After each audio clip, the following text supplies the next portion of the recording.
જો જ્યારે બી અમે તમારા ઘૂંટણનું રિપ્લેસમેન્ટ કરીએ છીએ, નવો ઘૂંટણ નાખીએ છીએ, તો એના માટે જે બગડેલો ભાગ છે ત્યાં સુધી પહોંચવાનું હોય છે, બરાબર. તો એના માટે અમે જે ટાંકા લેતા હોય, ઇન્સિઝન મૂકીએ છીએ, ઘા મૂકીએ છીએ, એ ઘામાં વચ્ચે જે સ્નાયુ આવતા હોય એ સ્નાયુને કટ કરતા હોઈએ છીએ, બરાબર.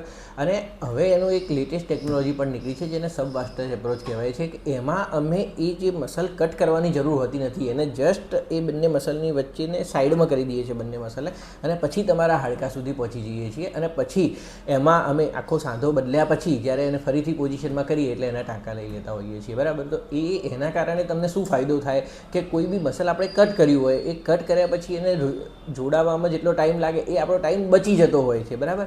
બહુ મોટો જબરજસ્ત ફરક પડે એવું નથી, પણ એના કારણે તમને જે રિહેબિલિટેશન છે એ ફાસ્ટ થતું હોય છે, તમારે વોકિંગમાં ને એ બધામાં ઓછી તકલીફ થાય, એવા ઘણા બધા ફાયદા છે. અમુક નુકસાન બી છે, કે નુકસાનમાં એવું કે સર્જનને બહુ ઓછી જગ્યા મળે, તો એ ઓછી જગ્યામાંથી કરવું પડે, એવું થોડું ડિફિકલ્ટ થાય. એટલે એના સિવાય બીજું કોઈ નુકસાન પેશન્ટના તરીકે તો કોઈ નુકસાન નથી.